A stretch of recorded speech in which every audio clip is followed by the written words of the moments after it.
entonces ahí vamos a tener que hacer algunas precisiones para lo que es tuberculosis resistente. Entonces, lo primero es la nomenclatura un poco, ¿no? El término de tuberculosis MDR permanece tal cual, ¿no? ¿Cuándo es tuberculosis MDR? ¿Cuándo es MDR?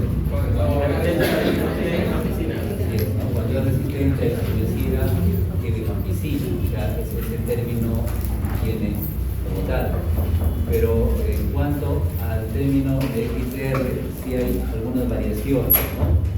Entonces, de acuerdo a las sugerencias un poco de la OMS, la norma técnica ha cambiado un poco y ahora nos habla de pre-XR y XR, ¿no?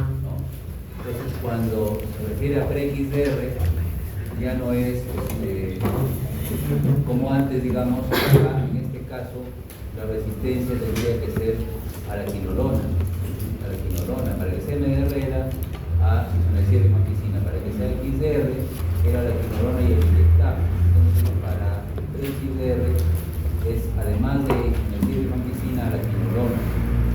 Y para hablar de la verdadera XR, se está considerando un fármaco nuevo que surgió junto con el de la manil, que no es tan nuevo, en realidad es un fármaco que se conoce varios años, pero que se consideraba con Delamanid para el tratamiento de la tuberculosis solo de tipo XDR hasta el año pasado, digamos, ¿no? Ahora se considera para XDR, ¿no? Se considera para definir XDR la resistencia a bedaquilina polinesolida, ¿no? Entonces ese es un cambio importante porque eso quiere decir que la tuberculosis MDR se va a tratar de forma diferente a como se ha venido tratando, y cuando es XDR es porque ya fracasó la bedaquilina o fracasó el linezolid en el tratamiento de la tuberculosis MDR. Entonces, la definición de MDR sigue igual. La definición de pre-XDR es, además de MDR resistente a quinolona, y la definición de XDR es, además de que tenga resistencia a rifampicina, rifampicina y quinolona, también tiene que tener resistencia a uno de los dos. Entonces, eso es un poco cambios que ha habido en esta parte, ¿no? Lo vamos a ver en la parte del tratamiento de la tuberculosis resistente. Entonces, esta es un poco la frecuencia, ¿no? La incidencia de casos de tuberculosis. Por suerte el norte no tiene tantos casos, sin embargo, la parte del centro, Lima sobre todo, y la selva siempre ha tenido pues una incidencia más alta. Después, si bien el niño es un grupo etario que normalmente no es tan afectado, esto ha cambiado un poco en los últimos años, no solo en el Perú, sino también en Latinoamérica. Hay trabajos ahí de Uruguay, de algunos países latinoamericanos, donde la incidencia de tuberculosis pediátrica ha ido aumentando, o sea, el número de casos anuales ha ido aumentando, probablemente en parte por problemas del COVID, que se ha descuidado el control de la tuberculosis. Y después el resto es conocido, ¿no? No siempre se puede aislar el VAR, entonces hay que recurrir a una combinación de criterios, que a veces se llamaban los criterios de Stegen y Toledo, ¿no? Para poder, en base a un contacto, en base a un PPD, considerando la radiografía, ¿no? Y la clínica del paciente, sumando criterios, se consideraba que ya era suficiente para pensar en tuberculosis e iniciar el tratamiento. Ahora, esto en parte ha sido, reemplazado por las pruebas rápidas de resistencia, ¿no? Se pueden utilizar pruebas rápidas de resistencia que ayudan inclusive a diagnosticar cuando el VAR es negativo. Entonces, eso es una ventaja. El problema es el costo y el tiempo para los resultados. Algunas pruebas demoran mucho, vamos a ver algunas de las pruebas. El MOS mismo puede demorar hasta 21 días, entonces eso retrasa un poco el tratamiento. Pero hay pruebas de reacción en cadena de polimerasa, como el GenSpert, que tienen una respuesta mucho más rápida, pero cuesta más. En todo caso, hay criterios todavía clínicos que se usan, complementados por los epidemiológicos y radiológicos y el PPD, pero sería ideal pensar en una prueba rápida de resistencia que puede inclusive tener valor diagnóstico para iniciar el tratamiento más rápido. esto también es conocido por ustedes, las poblaciones celulares, la extracelular, que es de replicación más rápida, donde hay mayor número de bacterias resistentes, ¿no? Intrínsecamente, genéticamente resistentes, y por eso cuando hay una tuberculosis activa no se puede dar tratamiento solo con isoniazida, digamos, solo con rifampicina, porque se va a seleccionar a las bacterias resistentes y el tratamiento va a fracasar. En cambio, cuando se da el tratamiento, pero no se consigue esterilizar, no se consigue eliminar a las bacterias de replicación lenta, que pueden estar en la necrosis gaseosa o dentro de las células, entonces puede haber una recaída, que sería por gérmenes sensibles, pero igual sería una recaída. Entonces acá están un poco las poblaciones bacilares, están las poblaciones más grandes, que son los bacilos de multiplicación rápida, todos recuerdan, y que son los más numerosos y que tienen la mayor probabilidad de mutar espontáneamente, o sea, de favorecer la resistencia. Los más grandes, que se hallan en zonas de oxigenación y donde es más activa la isoniazida. No quiere decir que los otros fármacos no actúen. La isoniazida es la principal en las bacterias de crecimiento continuo, pero no quiere decir que rifampicina o etambutol no tengan actividad, también tienen, pero la mejor, la que tiene mayor capacidad bactericida en esta población extracelular, es la isoniazida, ¿cierto? Eso es lo real. Después, bacilos que se encuentran en los macrófagos, que sabemos que ahí es eficaz la piracinamida. La rifampicina podría tener alguna acción, pero la piracinamida es la principal en estas bacterias de pH ácido. Y luego tenemos a los bacilos de crecimiento intermitente, ¿no? Podríamos decir también una población de replicación lenta, las zonas de necrosis gaseosa, donde solo tiene actividad y penetración adecuada a la rifampicina. Lo que pasa es que como acá el pH es bajo, y además hay radicales libres, y además hay deficiencias para penetrar esta zona de necrosis gaseosa, solo la rifampicina ha demostrado una verdadera eficacia. De los fármacos de primera línea, una quinolona también podría penetrar, pero los fármacos de primera línea, esta es la que tiene la mayor eficacia. Y luego tenemos las bacterias latentes, ¿no? Una bacteria latente,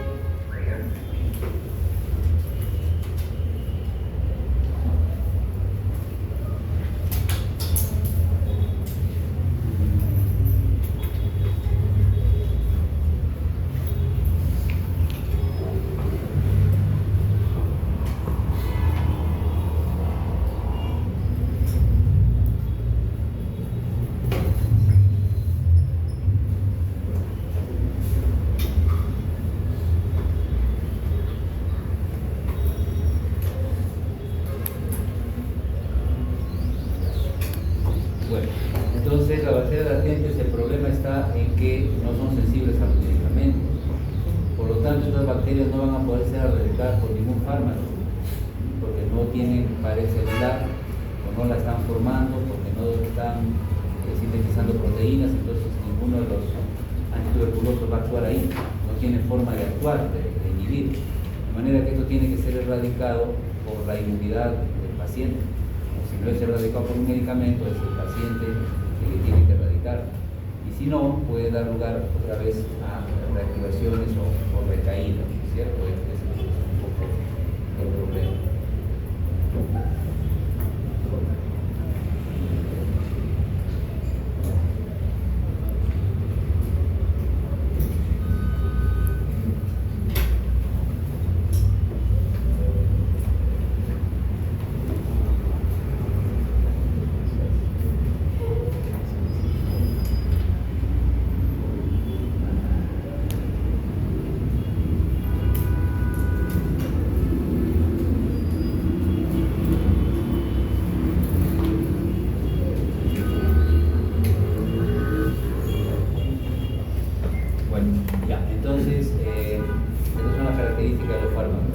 Después no vamos a mencionar los mecanismos de acción porque se supone que ya lo sabemos, es parte de la farmacología básica, pero todos actúan de forma diferente, ¿no? Isoniazida, rifampicina, piracinamida, el mismo etambutol, todos tienen mecanismos de acción diferentes, entonces eso es una sinergia de potencia que ayuda a erradicar a las bacterias, sobre todo a las extracelulares.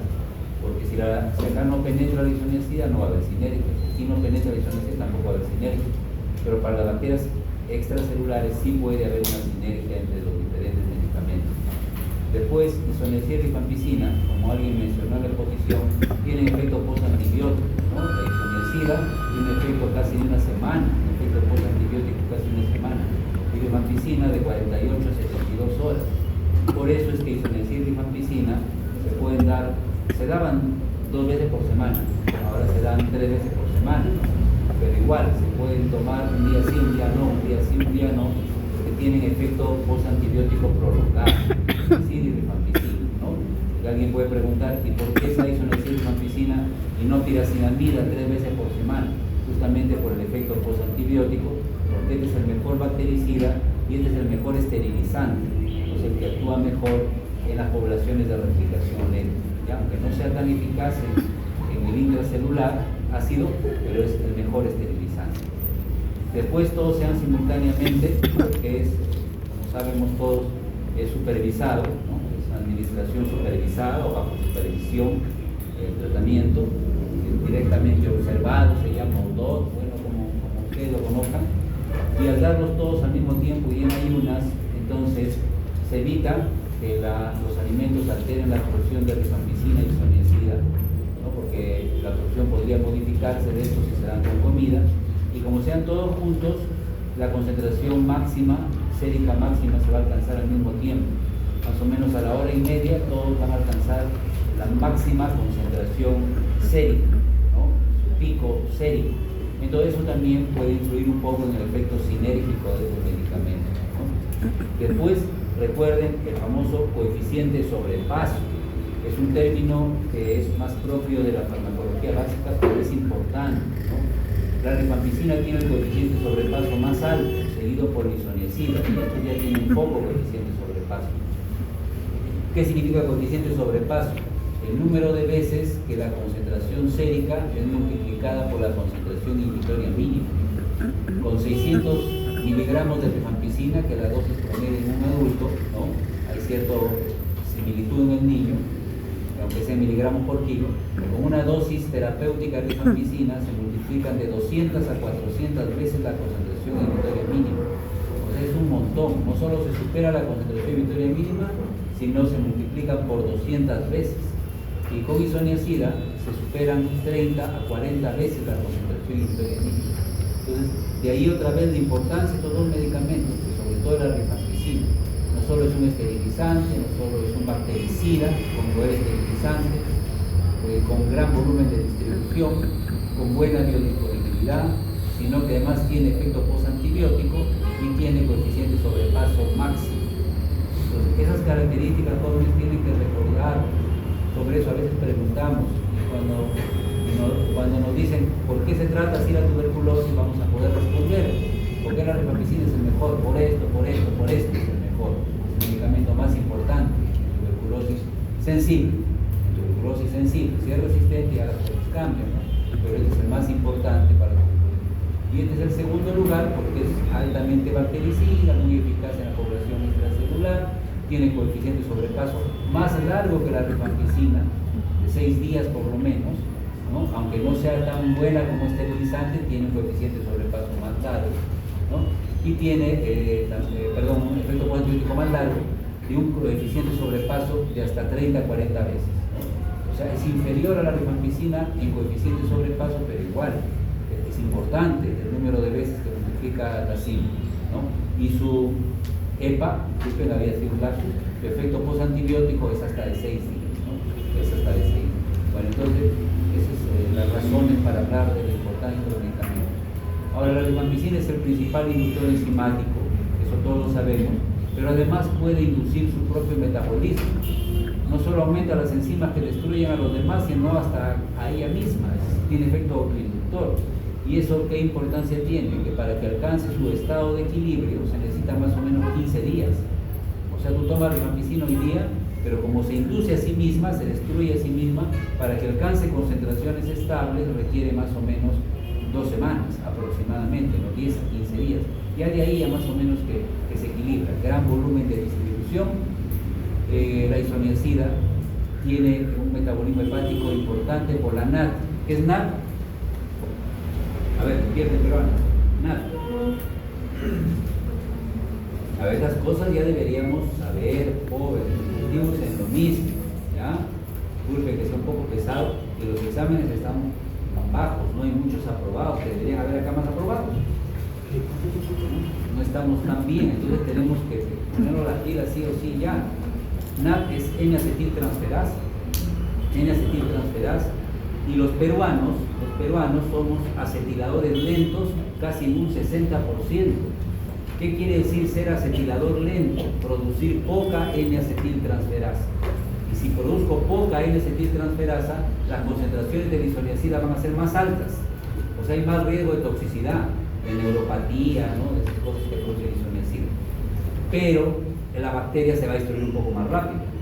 60% más o menos somos acetiladores lentos y 40% somos acetiladores rápidos. Quiere decir que destruimos más rápido la lisoniazida, va a ser un poco menos eficaz contra la bacteria, pero va a haber menos efectos adversos. La N-acetiltransferasa es la enzima que metaboliza la lisoniazida a nivel hepático. Y eso es importante porque genéticamente el mundo está dividido en acetiladores rápidos y acetiladores lentos. Que a nosotros nos toca hacer 60-40 aproximadamente, ¿ya? Entonces esas cositas son importantes, hay que tenerlas presentes. Después la piracinamida y el etambutol, bueno, este tiene un efecto postantibiótico de 1,5 más o menos, o sea, con las justas supera la concentración inhibitoria mínima en un 50%, ¿no? 1,5, cuando este tiene 30 veces, y este tiene 200 a 400 veces, pero parece nada. Pero de todas maneras sí sobrepasa la concentración inhibitoria mínima. Aquí el aclaramiento y el volumen de distribución están en relación al peso, que es lo que van a determinar un poco la eliminación del fármaco, ¿no? Tiene un volumen de distribución un poco grande, justamente porque penetra dentro de los macrófagos, se mete ahí adentro de las células. Entonces el aclaramiento está en función del volumen de distribución renal, una eliminación renal importante, está en relación con ese volumen de distribución, ¿no? Y obviamente eso está en función un poco del peso. El sexo puede influir también un poco en la vida media, ¿ya? Es importante para la paciente de sexo femenino. Y el etambutol, que debería ser bactericida por su mecanismo de acción. A ver, ¿quién se acuerda a qué enzima inhibe el etambutol? Nadie se acuerda. Esa es arabinosiltransferasa. Es una pregunta de farmacología básica, cierto, es verdad, no es el momento ahorita de eso y es tan relevante, pero si inhibe la arabinosiltransferasa, interfiere con un componente de la pared celular, entonces debería ser bactericida el etambutol. La rifampicina actúa en la ARN polimerasa, o sea, lo que actúa en ácidos nucleicos es bactericida. Isoniazida y piracinamida actúan en la pared celular, en los ácidos grasos sintasas, ¿no? Ácido graso sintasa tipo 2, ácido graso sintasa tipo 1, ¿no? Entonces son bactericidas. Este interfiere con un componente de la pared celular, debería ser bactericida, pero se considera bacteriostático y solo podría ser bactericida a dosis altas, ¿no? Importante eliminación renal. Y de estrepto casi no vamos a hablar porque ya está fuera prácticamente de todo esquema.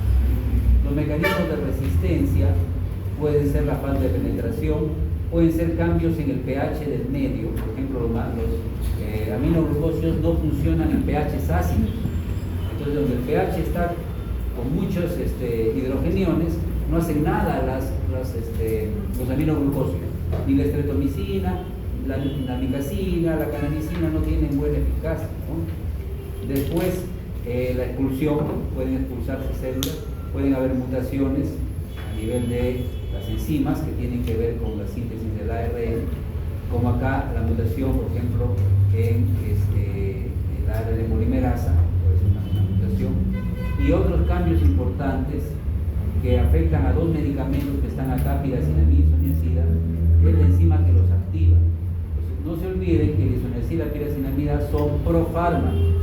Isoniazida y piracinamida son profármacos, o sea, no son fármacos activos. La isoniazida tiene que convertirse en ácido isonicotínico. ¿Y quién lo hace eso? Su compañero expuso que es una enzima que puede estar mutada y producir resistencia. ¿Cómo se llama esa enzima? Dijo el gen, creo, dijo el gen CAG-G. es la enzima catalasa peroxidasa.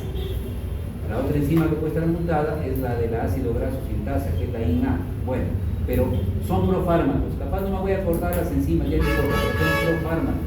Entonces, si mutan las enzimas que los activan, la piracinamida tiene que convertirse en ácido piracinoico por una piracinamidasa. Si esas enzimas están mutadas, hay resistencia, y es una forma principal de resistencia para isoniazida y piracinamida. Ahí están los mecanismos de resistencia. Acá está la catalasa peroxidasa y el gen responsable. Esto es enoína CP reductasa, es un componente de la ácido graso sintasa de tipo 2. En todo caso, el gen es el gen INA. Entonces, mutaciones en estos genes producen resistencia para isoniazida. Mutaciones en la polimerasa para rifampicina, mutaciones en la piracinamidasa, en la piracinamida y así. Y acá está la adenosintransferasa, ¿no? Entonces, estas mutaciones en estos genes para enzimas, generalmente para enzimas, producen la resistencia. Esto lo saben, no lo vamos a leer porque es conocido, ¿no? Lo han visto de medicina, cuando es negativo, cuando es positivo. Hay un método alternativo que está también en la última norma técnica, ¿no? Para la coloración, pero esto es lo tradicional. Ahora, la prueba MODS que está disponible es una prueba no tan rápida, digamos, ¿no? Es una prueba que tiene la ventaja de que en el esputo BK negativo puede determinar resistencia. O sea, la prueba MODS podría servir para saber si tiene tuberculosis, porque acá dice BK negativo, MODS te identifica los cordones de crecimiento del micobacterio. El problema es esto, ¿no? Que es un poco lento en producir resultados. Teóricamente debería ser en 5 días, 7 días, pero a veces no hay, se va a Lima, que no sé cuánto, y se enlentece la respuesta hasta 3 semanas. La ventaja es que es un poco barato, ¿no? Y como dice acá, identifica el micobacterio, lo identifica. Entonces, reacciones como este MTBDR o el GenSper, que se basan en reacción en cadena de polimerasa, son también eficaces. El GenSper tiene la ventaja de que, igual que el MODS, puede permitir identificar al micobacterio, ¿no? El tiempo es rápido, te da la respuesta en 24 horas, ya bueno que se mueve un poquito entre que va y regresa el resultado, porque a veces no hay acá la prueba, o la reacción, se va a Lima y regresa, pues ya 48 horas, 2 días la respuesta. Sí cuesta más caro, pero hay estas posibilidades de pruebas basadas en reacción en cadena de polimerasa para un diagnóstico más rápido, con la ventaja de alguna de ellas que te permite identificar el micobacterio, a pesar de que el esputo pueda ser negativo. Entonces es importante eso. De aquí lo más resaltante, jóvenes, no son las dosis por sí, sino la cantidad, ¿no? Cuando salió García Peña, creo, a exponer, nos leí un poco las dosis.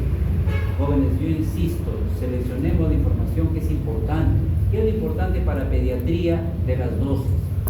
Claro, la cantidad, bueno, sí tengo que saber más o menos, pero ¿por qué tengo que saber la cantidad? Porque es mayor que la cantidad que se le da al adulto. En un adulto se da en promedio 5 miligramos por kilo isoniazida. ¿Cuánto se le da a un niño? El doble. Las 3 primeras, rifampicina, se da 10 en promedio, aquí 15, pero puede ser también hasta el doble. Y en el caso de piracinamida, 25 en promedio, 35. Entonces, al niño se le da el doble de dosis de los 3 primeros, en el camutol sí es igual, básicamente lo mismo, 20 promedio, ahí no cambia. Pero en estos 3 es el doble o más, o casi el doble. ¿Por qué? Y esto también lo hemos mencionado con usted, pero nos olvidamos, estuvimos durmiendo a la hora que lo mencionaron, ¿no? ¿Por qué se da así? ¿Por qué se da más? Por metabolismo y eliminación, pues el niño tiene una capacidad metabólica superior al adulto, tiene un hígado más fresco, entre comillas, menos maltratado por el alcohol y otras cosas, ¿no? Entonces, en ese hígado más sano, más funcional, el niño metaboliza más rápido el medicamento y lo excreta también con mayor rapidez. Entonces tiene que darle dosis más altas. Entonces, eso es importante. Eso no te puedes olvidar, porque estamos viendo terapéutica en pediatría. Ahora, capaz no te acuerdas bien la dosis exacta cuánto es, pero sí debes recordar la diferencia, la importancia de esa diferencia. Ya para que de acuerdo lo miras, pues no, cuánto es la dosis, para calcular tu dosis. Bueno, después aquí, esto sigue igual, La tuberculosis extrapulmonar se sigue manejando 2+10, ¿no? 2 meses con los 4 fármacos y 10 meses con 2, ¿no? Con 2 medicamentos, ¿no? Todos los días. En el caso de la tuberculosis con infección por VIH, sí ha cambiado, ¿no es cierto? La norma técnica del 2023 que ya tenemos, está vigente, ya se está utilizando, dice 2+4, ya no dice 2+7. O sea, el tratamiento para un paciente que tiene tuberculosis y infección por VIH es 6 meses, ya no es 9. ¿Ya? La norma es de marzo del 2023, entonces está más o menos reciente. Algunos pacientes que están en tratamiento ya se está dejando que termine su tratamiento, digamos, ¿no? Pero para los que se incorporan, entonces ya hay que considerar la norma 9, ¿no? Entonces eso, ténganlo presente, acá hay que ponerle 4, ¿no? Bueno, y esto es el cambio principal, capaz, ¿no?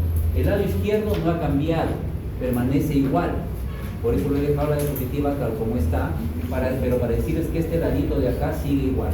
Eso quiere decir que la tuberculosis sensible se sigue manejando igual que siempre, ¿no? 2+4, ¿no es cierto? 2 meses con 4 drogas, más 4 con 2 drogas. ¿De acuerdo? Acá son 4 medicamentos, ¿no? Que ya conocemos cuáles, ¿no? Isoniazida, rifampicina, clobetasol, piracinamida todos los días. Y aquí, ¿cuántas veces por semana son? 3 veces por semana. ¿No es cierto? 3 veces por semana. Aprovechando el efecto postantibiótico. Aprovechando el efecto postantibiótico. Cuando es resistente solo a la isoniazida, sigue igual. Se cambia la isoniazida por la levofloxacina. Y el tratamiento ya no es 4 meses, sino es 9 meses, ¿no? 2+7. En la segunda parte del tratamiento, ¿no? Entonces se suprime un medicamento. ¿Cuál se quita? La piracinamida. ¿Cierto? La piracinamida. Aquí estaba la piracinamida, aquí ya no está. Se mantiene la levo, pero se quita la piracinamida. Entonces los cambios más importantes son acá. Sigue habiendo que hay tuberculosis resistente a rifampicina y hay tuberculosis MDR. Y también sigue haciéndose el tratamiento de forma similar. O sea, seguimos pensando que la rifampicina es tan importante que si hay resistencia a la rifampicina, se trata como si hubiera resistencia a los dos. Si hay resistencia a la rifampicina, se trata como si hubiera resistencia a los dos. Si es resistente solo a la isoniazida, bueno, se trata así como está acá. Pero si es resistente a la rifampicina, que es el más importante, se trata como si fuera MDR. Y este ya no es el esquema. Esto ha cambiado. Entonces, esa es la parte un poco que vamos a mencionar, ¿no? En las siguientes diapositivas. Esta es la forma en que normalmente se han clasificado los medicamentos, los fármacos de primera línea, los inyectables, donde ha quedado ahora la amicacina. Varias veces, ¿no? En los diferentes semestres anteriores decíamos, pero ¿por qué le dan kanamicina? ¿Por qué no le dan amicacina? Si la amicacina es buena, que no sé cuánto. Ahora se quedó la amicacina. Les hicieron caso, se quedó la amicacina. Entonces ahora se usa amicacina para la tuberculosis resistente. ¿Por qué se ha retirado la kanamicina? La kanamicina prácticamente nunca se usó.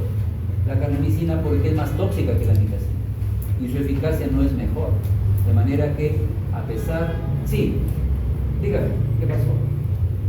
Quisiera hacerles una consulta, me encontraba en TDNI y no sé de quién. Le hablo el nombre, ¿quién es? No creo que sea de ahí. Rodríguez. Plasencia. Ya, en todo caso, ¿sabe qué? Entréguelo en la... No, ya entregué uno ya, porque así me voy de aula en aula y entrego uno. Ah, ya, Rodríguez Valencia no es de acá. No es. Gracias, no es de acá. Debe ser otro salón más temporal. Gracias. Entonces, a pesar de que vamos a utilizar en tuberculosis un medicamento que estaba reservado para las infecciones urinarias, ¿no? Para alguna sepsis, pues ni modo, el programa ha cambiado y he dicho que se quede acá la amicacina. Estos siguen, levo y moxi, ¿no? Básicamente tienen efecto postantibiótico, tienen cociente tejido plasma. ¿Qué cosa es el cociente tejido plasma? ¿Quién se acuerda? ¿Por qué era el cociente tejido plasma? Venezuela, voy acordando unos apellidos, Cesarego, García, cociente tejido plasma. No se olvidaron. No se olviden, ya no nos podemos ver más, ya Capristán, esta es la última, tiene que ser la última de todas maneras. Ya no les puedo fastidiar como el siglo pasado, si no nos vamos a volver a ver otra vez, ya no, pues ya. Todos queremos la feliz Navidad, el feliz Año Nuevo. Entonces ya, basta, se acabó, finish, caput. A ver, Alvarado Brock, cociente tejido plasma, es el que el medicamento se acumula en los tejidos y alcanza 2 a 3 veces las concentraciones séricas. Pues el cociente tejido plasma se acumula en el tejido. Las quinolonas se acumulan en la próstata. ¿Qué le dan en la prostatitis? Quinolonas, porque se acumulan en la próstata, triplican las concentraciones séricas. ¿Ya? En este caso, levofloxacino y moxifloxacino duplican por lo menos las concentraciones séricas en el pulmón. Pues tienen efecto postantibiótico y tienen cociente tejido plasma, las quinolonas. Entonces por eso se mantienen las quinolonas. Las dos se mantienen. ¿Ya? Moxi es un poquito mejor que levo aparentemente, pero las dos se mantienen. Estos medicamentos, cicloserina está considerada, es un bacteriostático que en realidad actúa en pared, o sea, podríamos decir que es como el etambutol, que actúa en pared, pero se considera bacteriostático, y la etionamida para algunos casos también se está considerando. Y han tomado relevancia entonces otros fármacos, ¿no? Clofazimir y linezolid ya entraron al tratamiento para tuberculosis resistente como fármacos pues importantes, ¿no? Se mantiene el carbapenem y nada más, porque tiolidacina ya no está. Entonces esto es lo que dice la norma de este año. Para el tratamiento de tuberculosis resistente, que nos ha comentado, dos de sus compañeros han hablado sobre esto, una referencia de otro país, una de la nacional, pero igual. Esto lo sugirió la OMS en el año 2020, o sea, no es tan nuevo tampoco, pero se ha asimilado ya en el país, acá en el Perú, desde este año. Entonces, ¿con qué se trata la tuberculosis resistente? Fármacos de 3 grupos, ¿no? El grupo A, donde están las quinolonas, la bedaquilina y el linezolid. No quiere decir que tiene que recibir todos, debe recibir todos cuando es XDR, ya lo vamos a ver en otra figura, pero cuando es resistente hay que seleccionar uno de estos por lo menos, levo o moxi, porque si ya está recibiendo levo, ¿para qué le das moxi? ¿No? Uno de los dos, con bedaquilina, por ejemplo, podría ser, o con linezolid. Del grupo B, clofazimina, cicloserina, pues dijimos que se quedó la cicloserina, que estaba por aquí está la cicloserina, con un fármaco bacteriostático. Y en el grupo C están carbapenem, piracinamida, mincacina, etionamida, los conocidos, etambutol también está por ahí, ¿no? Entonces, si ustedes se dan cuenta, esta última parte de acá se parece a esto de aquí. Se ha reestructurado un poquito, pero se parece, porque están las quinolonas, un medicamento nuevo, y el linezolid, ¿no? Que era para el estafilococo meticilino resistente. Clofazimina, cicloserina, que antes eran medicamentos, ¿no? Clofazimina estaba por acá, cicloserina estaba por aquí, que eran más bien medicamentos alternativos, y del grupo C, estos son los complementarios. Entonces, esta es la forma en que se debe tratar la tuberculosis resistente a rifampicina. Ahora se dice tuberculosis RR resistente a rifampicina, o tuberculosis MDR, multidrogo resistente. Ahora multidrogo resistente es una tuberculosis, bueno, se mantiene, ¿no? Resistente a isoniazid y rifampicina, se mantiene que es isoniazid y rifampicina. Entonces, ¿cómo se trata ahora? Hay 3 esquemas diferentes, ¿no? El esquema oral acortado. ¿Por qué? Porque el problema siempre ha sido que el paciente se escapaba, pues, año y medio de tratamiento, picándose con canamicina 6 meses, se corría, pues no cumplía, ¿no? Y al final se agravaba el problema de la resistencia. Entonces hay 3 esquemas diferenciados, ¿no? Uno de poco tiempo, de 9 meses a 12 meses, dice acá bedaquilina. La bedaquilina es un inhibidor de la ATP sintasa, ¿ya? Una enzima de la pared celular del micobacterio, con efecto bactericida, importante, altamente bactericida. Hay un montón de estudios de hace 20 años por lo menos.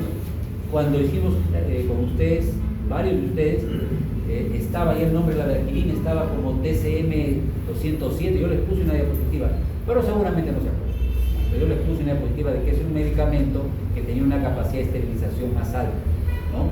Bueno, el hecho es que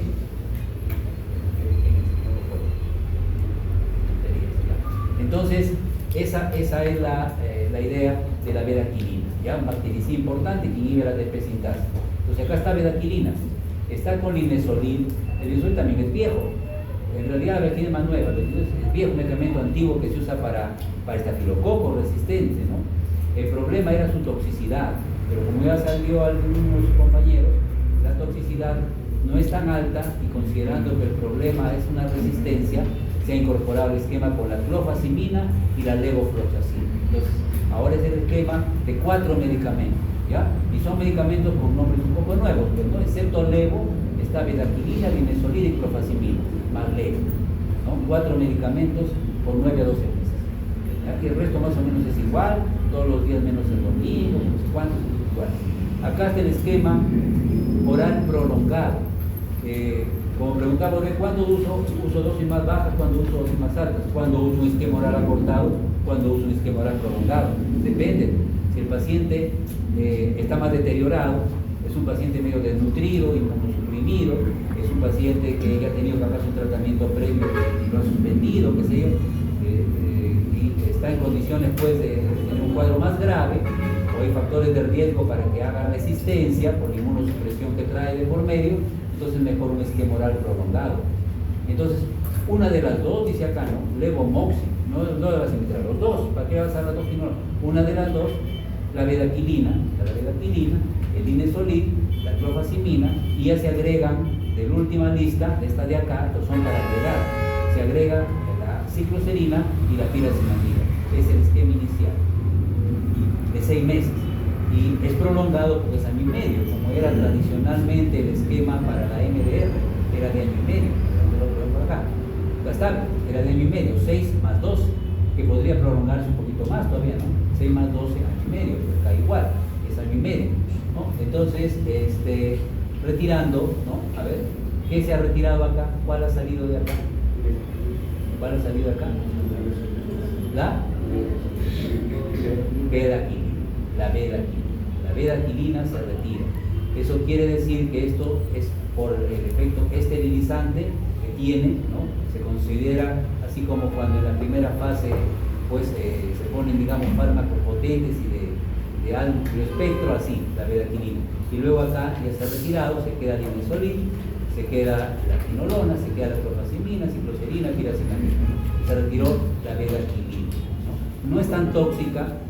No se incorporaba antes al esquema, pues se pensaba, prolonga el QT, eso es verdad, y tiene intolerancia digestiva como efectos adversos más importantes. Sí hay una observación que hacer acá. Las quinolonas prolongan el QT y la bedaquilina también. Incluso clofazimina también podría prolongar el QT. Entonces estamos usando 3 medicamentos que pueden prolongar el QT. Hay que tener cuidado con que sea un paciente cardiópata. Hay que tener cuidado porque el paciente tenga ya una arritmia, un problema, un trastorno de base. En un pediátrico va a ser difícil, un poco raro que un pediátrico tenga pues un problema de arritmia por ahí, ¿no? No es excepcional, pero es poco probable. Pero en un paciente anciano o adulto sí va a ser más probable. Y acá está el inyectable, ya no está la canamicina. ¿Quién lo han puesto? Alanina.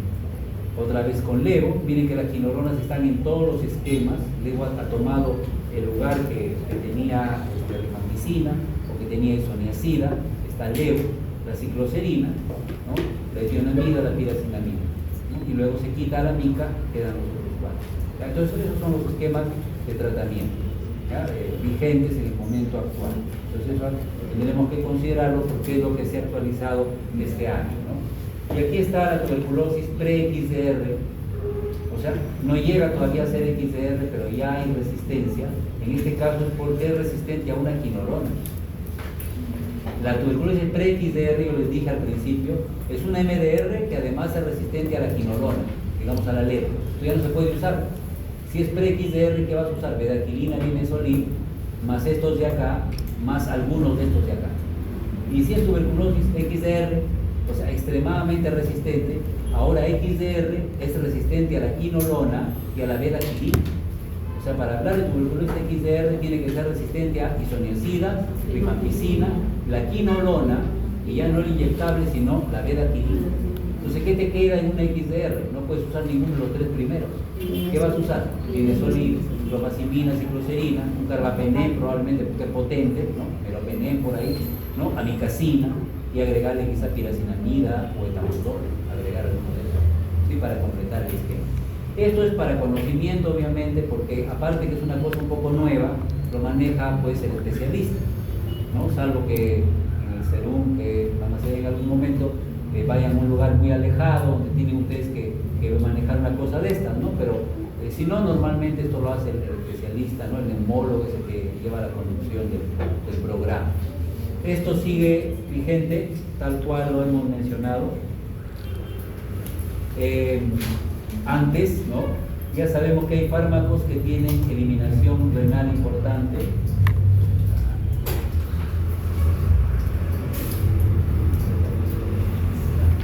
Eliminación renal importante, ¿no? Como por ejemplo el etamotor, la piracinamida, la micacina, que se ha quedado, ya no vamos a pensar en streptomicina o carbamazepina porque ya no están en el programa, se ha quedado la micacina. Levo, que a diferencia de moxi sí tiene eliminación renal importante, y la cicloserina.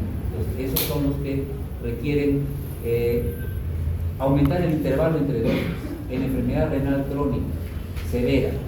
Entonces, para hablar de enfermedad renal crónica severa, tiene que tener menos de 30 mililitros de filtrado regular, declaramiento de creatinina.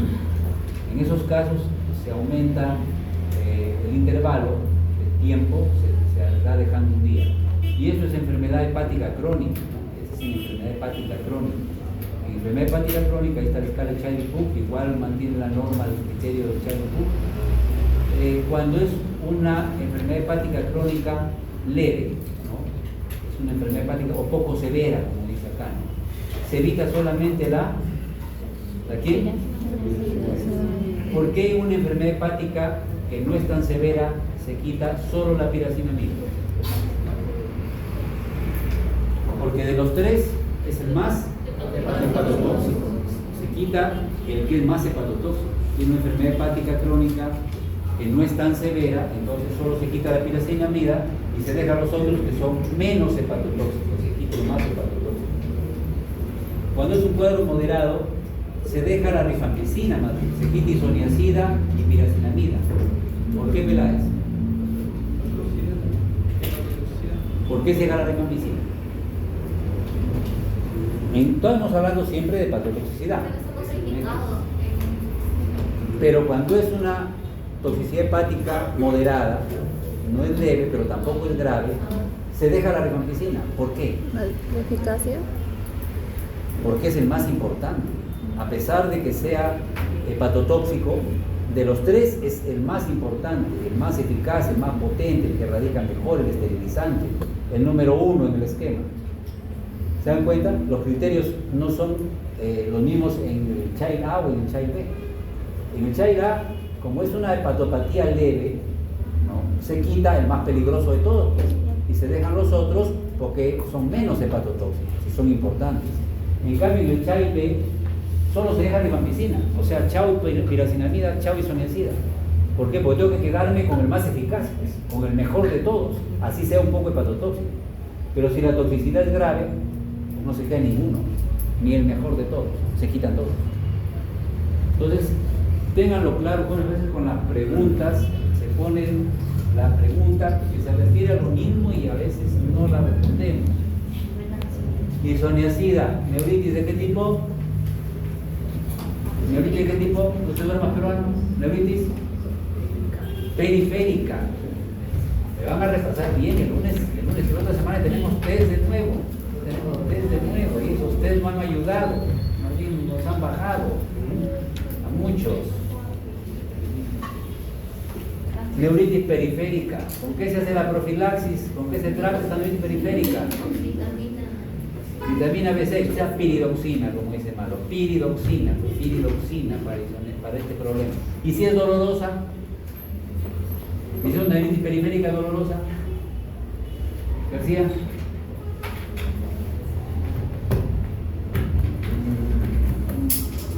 ¿Qué dicen? Gabapentina o pregabalina, pues, dolor neuropático, gabapentina o pregabalina. Lo vamos a mirar un momento otra vez, por suerte. Bueno, rifampicina, hepatitis colestásica, dolor abdominal, ¿no? Intolerancia digestiva y hepatitis colestásica, aumento de la digestina. Piracinamida, artralgias debidas a qué? ¿Quién aumenta? El ácido úrico, debido a la hiperuricemia, artralgias debidas a hiperuricemia, ¿no? El etamotor en la neuritis óptica que no es tan frecuente como uno pensaba, por eso le sigue dando el niño, ¿no? Esos son los efectos adversos.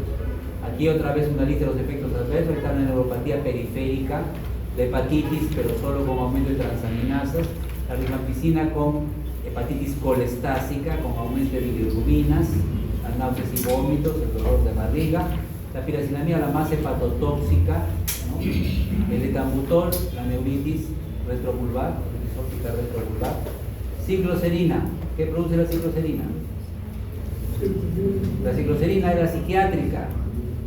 En este paludismo, ¿quién era la psiquiátrica? Mefloquina, uno por lo menos, mefloquina. Aquí, ¿quién era psiquiátrica? La cicloserina, ansiedad, depresión, psicosis, convulsiones, cicloserina. ¿Ya? Etionamida se parece en su acción y en sus efectos adversos a la isoniazida. O sea, puede producir hepatitis, puede producir intolerancia digestiva. El aminoglucosio son la que habla amicacina, ya sabemos lo que hacen los aminoglucosios, ¿no? Oto y nefro, toxicidad, los problemas de dolor en el sitio de administración. Quinolonas, ojo, ¿qué dice? Moxi, ¿qué puede prolongar? Bedaquilina, ¿qué puede prolongar? Y lo dice la misma norma, el intervalo QT. Y clofazimina, ¿qué puede prolongar? El intervalo QT. Y dice que le dé los tres juntos. O sea, la fibrilación ventricular es más probable. ¿Sí? Pero así dice el esquema, pues ¿qué vamos a hacer? Así se ha cambiado la norma. Acá dice, ¿no? Bedaquilina, ¿no? Lilesolid, levofloxacina, ¿no? Perdón, bedaquilina, clofazimina, levofloxacina. Así está. Bedaquilina, clofazimina, levofloxacina. Acá también está bedaquilina, está la moxifloxacina y está la clofazimina. Está el trío arrítmico, está ahí, ¿no? Fluoroquinolonas, moxi, QT, ¿no? Bedaquilina, QT, clofazimina, QT. La misma norma dice que prolonga el riesgo-beneficio, pues, ¿qué vamos a hacer? Ojalá que no hagan arritmia y que maten al micobacterio. Pero así está, pues, así está. Como la frecuencia es un poco menor de la esperada, de que estás combinando 3 medicamentos, de todas maneras hay que tener cuidado. Vamos a ver cómo se evalúa. Recién la norma está desde este año vigente, entonces vamos a ver qué pasa. A ver, el otro año, si se murieron muchos de fibrilación ventricular, capaz la norma cambia. No sabemos. Vamos a ver qué pasará. Pero ese es el problema. Después yo les decía, mira, la intolerancia digestiva de la bedaquilina, el intervalo QT es lo más importante. Un poco de toxicidad hepática, cuidado también en un poco de la transaminasa. Clofazimina, la hemorragia digestiva y el QT. Linesolid es un poco más tóxico, mielosupresión, el linesolid, ¿no? Te baja todos los elementos por. Tiroiacina ya no se usa. Isoniazida, recuerden, es un inhibidor enzimático. Por lo tanto, si tú das isoniazida con carbamazepina, ¿qué va a pasar con la carbamazepina? Malo, te dejaste convencer. Hiciste así malo y escuchaste baja, te quedaste ahí. No te dejes convencer. No es bueno dejarse convencer a alguien. ¿Qué pasa si administramos carbamazepina con isoniazida? ¿Qué le pasa a la carbamazepina? ¿Sube o baja? Sube, porque la isoniazida es un inhibidor enzimático.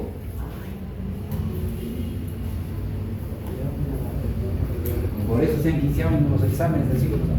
A ver, isoniazida. ¿Qué dice acá? Inhibición del metabolismo hepático de los antiepilépticos. Hay que monitorizar los niveles. Es decir, va a aumentar. Si se inhibe el metabolismo, va a aumentar el antiepiléptico. Lo mismo sucedería con los ansiolíticos. Ansiolítico más usado para tranquilizar, para sedar. Diazepam podría ser inyectable, si no, cualquier otra benzodiazepinas. Alprazolam, lorazepam, ¿no? Clonazepam, para el pánico al examen, clonazepam. Ya no te da pánico, pero te duermes, bueno, no importa. Rifampicina. ¿Qué es la rifampicina? Principal, ¿qué cosa? Respecto a las enzimas, ¿qué es la rifampicina? Principal, ¿qué cosa? Fuerte, Zabaleta. Inductor enzimático. Inductor. El término es inductor, amigo. Inductor enzimático. Inductor. El término correcto es ese. Inductor. Si es inductor, o sea, si activa, aumenta las enzimas, ¿qué va a pasar con los otros medicamentos? Incrementa su.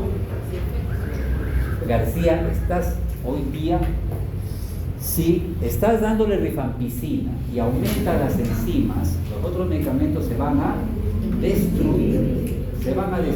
O sea, baja, pues, al revés que el isoniazida. Ya no importa de memoria para pasar este curso infame de una vez, García. Ya salir de esta vaina. Perdón. Entonces, ¿sí? Isoniazida es un inhibidor. O sea, lo que le vas a dar, sea el diazepam, o sea, la carbamazepina, va a aumentar. Rifampicina es un inductor. Va a reducir a los otros, los va a bajar a los otros. Es un inductor enzimático.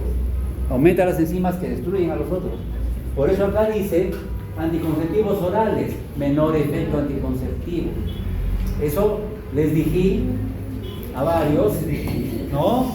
Sí, les dije varias veces, les dije. Sí, me equivocaba de la propuesta, les dije y no se han acordado. ¿Qué decíamos hace años, antes de la pandemia? ¿No? Que cuando la rifampicina es un inductor, ¿qué pasaba con las mujeres que tomaban píldoras anticonceptivas y tomaban rifampicina? Quedaban embarazadas, pues, no funcionaba. Ni la ampolla, ni la vaina del Norplan, todo lo que sea hormonal se destruye con la rifampicina. Todo se destruye, todo lo que sea hormonal. Ahora, ¿cuál es la importancia para el examen, para el test? Tenemos que ir hinchados el test. Corticoides, eso no se deben olvidar. Porque pues, como dicen en la sierra, porque es importante. Porque es importante con corticoides de la rifampicina.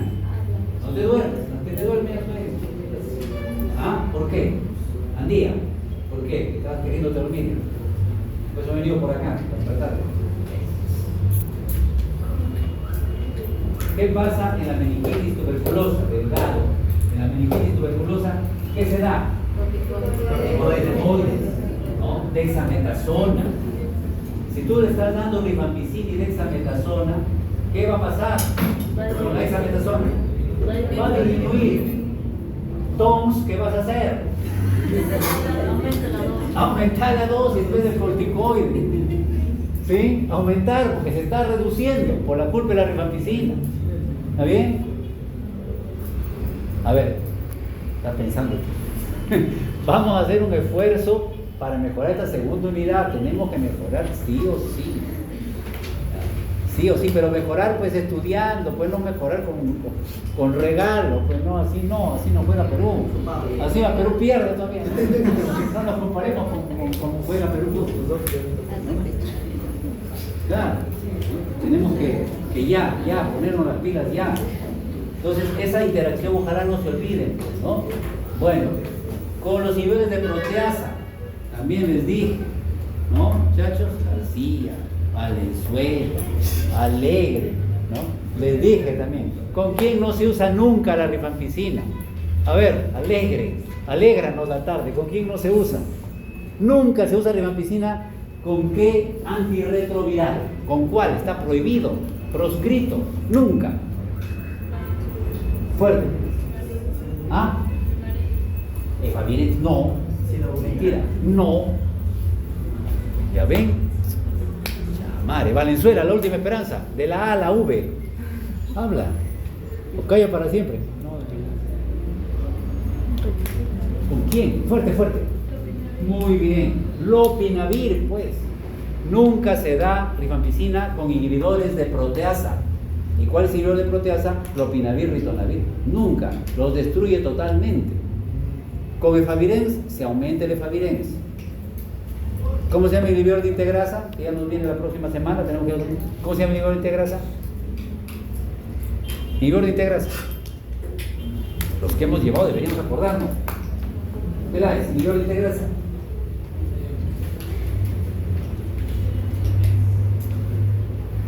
Disculpen el estrés, pero la cosa es así.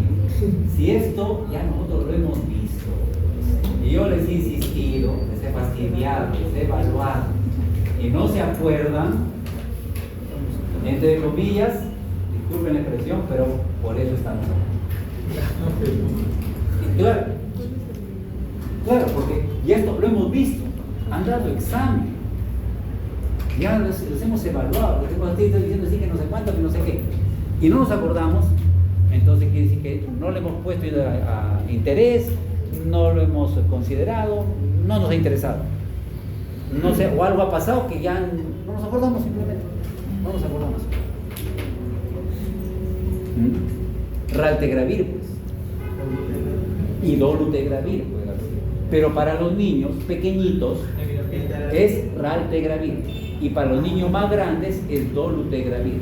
Nevirapina era el que quedaba vivo, pero nevirapina dijimos, ya lo vemos la próxima semana, porque vamos a hablar de eso por adelantado. Nevirapina es solo para niños hasta los 14 días. Hasta los 14 días de vida y no sirve, es muy tóxico. Entonces, Raltegra es el más eficaz.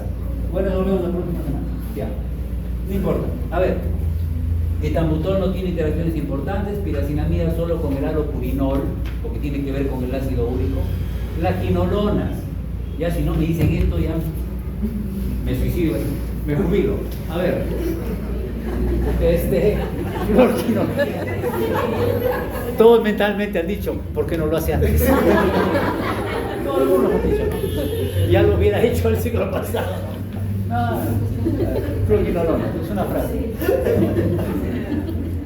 Tuve razón. A ver, ¿con quién no se dan la fluorquinolona, Cesareo? ¿Con quién no se puede tomar nunca fluorquinolonas? Que les dije todavía que ha habido casos que a mí me llegaban, que me decían de que había pasado esto. De la vecina que llegaba, la vecina metiche que le había ido a recomendarle a la mamá del hijo tuberculoso que le dé algunas cosas. ¿Con quién no se usa quinolona? ¿Con? Hierro. Sí. Con hierro, con aluminio, con magnesio, con cobre, con cualquier metal, con cualquier cosa metálica, magnesio, aluminio, cobre, ¿no? Hierro, no se da, porque precipita, pues, forma un calato, perdón, un quelato, forma un quelato, ¿no? Forma un compuesto insoluble, ¿no? Una A por una E, cualquiera se equivoca, Alvarado, ¿no? Un quelato, un compuesto insoluble, ¿ya? ¿Cuánto es el tiempo que debe esperarse? De 2 a 4 horas entre el consumo, por ejemplo, de la milanta. Si tú das con milanta, no va a actuar, ¿no? Menos del 30% va a quedar para absorberse, se precipita todo, ¿sí? Y hay gente que toma, pues se automedica, me arde mi estómago, me arde mi barriguita porque estoy tomando antituberculoso. Ya, toma milanta, a la farmacia, ¿qué le doy? Le arde su barriga, sucralfato. Sucralfato tiene un mínimo, ¿sí? Y no se actúa el medicamento, no se cura el tuberculoso. También hay magnesol, el magnesol, todas esas vainas, ya, listo. Hierro y todas esas cosas. Bueno, eso yo les había dicho, ¿no? Ya, entonces acá, para Delamanid no, porque no se está usando. Para el Nimesulid, cuidado con los antidepresivos. Un antidepresivo, dígame, de uso frecuente. Sertralina, muy bien, a eso se acuerda. Fluoxetina se usa menos, sertralina se usa un poquito más, pero sertralina, hay también escitalopram. Bueno, con los antidepresivos, a ver, Nimesulid, síndrome serotoninérgico, y con bedaquilina, hay que tener cuidado con los inductores y con los inhibidores, ¿ya? Si lo das a bedaquilina con rifampicina, va a reducir el nivel sérico de bedaquilina. ¿Ya? La rifampicina va a destruir a la bedaquilina, también lo puede hacer la carbamazepina, la fenitoína, los inductores. Y los inhibidores van a incrementar a la bedaquilina. A ver, ¿alguien se acuerda de un inhibidor? Acá hay algunos nombres de inhibidores. ¿Alguien se acuerda de un inhibidor de nombre? Ahí se ve, inhibidores enzimáticos, dice antimicótico. A ver, un antimicótico inhibidor. Al toque, ¿cuál es el antimicótico más usado? Por vía oral. Fluconazol. Ya, fluconazol. O itraconazol, que se usa por vía oral, esos son inhibidores enzimáticos acá. Antimicóticos azoles, dice. Otro inhibidor enzimático, macrólido. Acitromicina, claritromicina. ¿Ya? Esos son. Y también es inhibidor enzimático el omeprazol, por si acaso. Pero bueno, ya. A ver, ¿qué horas son? Ya faltan 3 minutos. Sí saben qué es el reto, ¿no? ¿Se acuerdan reto? No.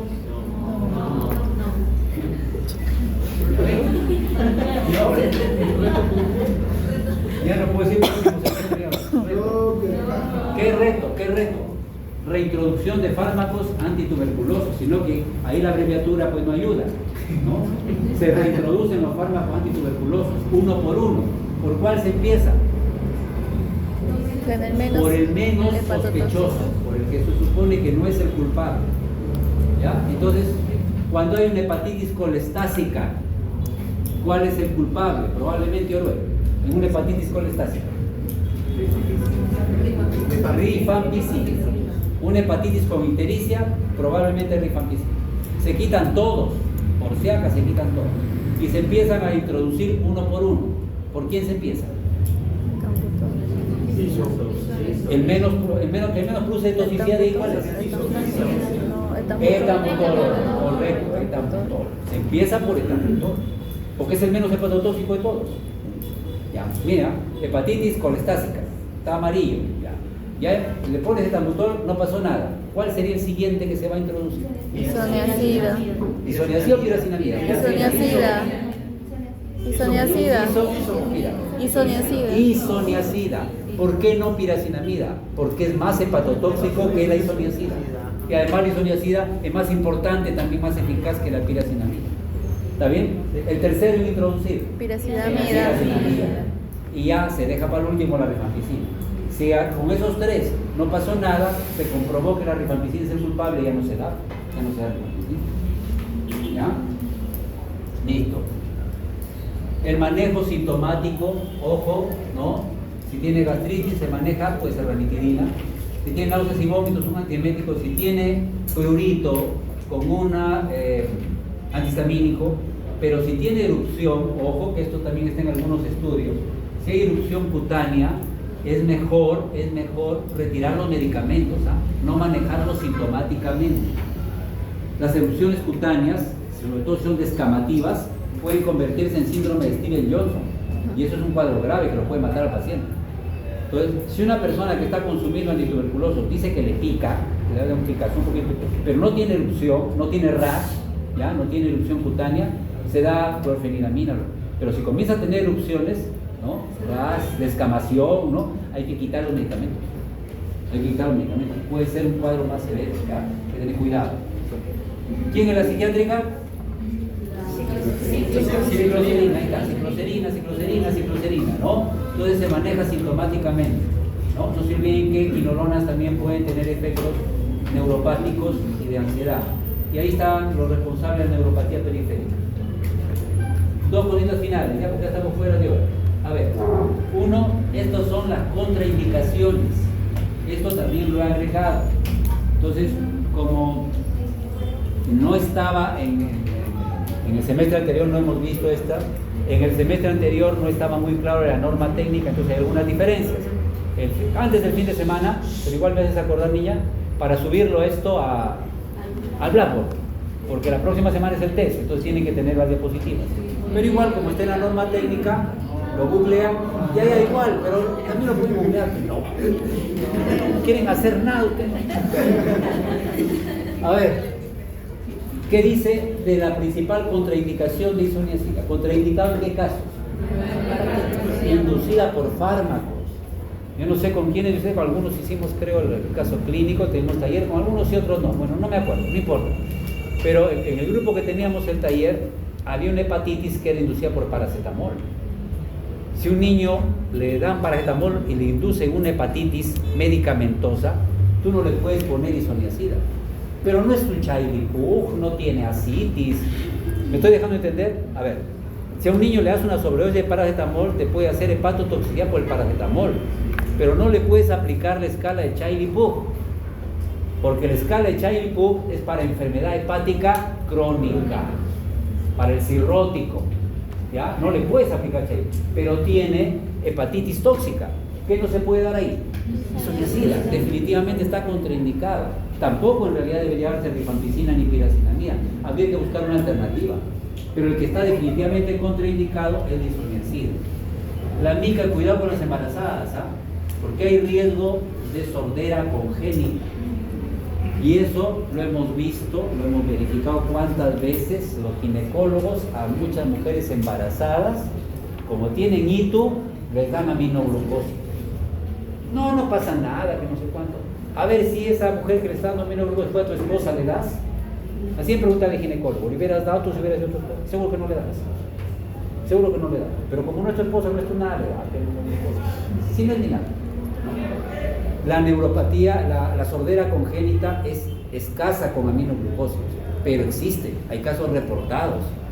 Entonces mejor no correr riesgo, pero hay otros antibióticos, ¿no? Ya si no se puede, como en una tuberculosis, acá dice riesgo y beneficio que dice debe ser cuidadosamente considerado. Hay que ver riesgo-beneficio, a ver si justifica.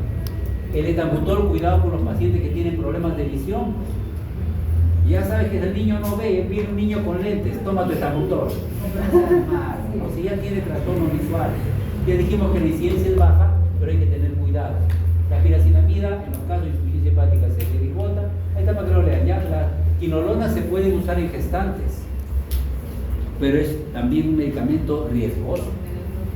¿Ya? Riesgoso, porque las quinolonas normalmente se ha considerado que podrían alterar el cartílago de crecimiento en la gestante, del bebé, ¿cierto? Entonces es un riesgo, ¿ya? Pero la norma dice que podría considerarse, ¿no? Y después del resto, bueno, redaquilina ahí solo en mayores de 5 años. Entonces la siguiente diapositiva no es para que se aprendan las dosis, estas de acá, solamente para que se acuerden que la redaquilina solo se usa en mayores de ¿qué? 5 años. 5 años.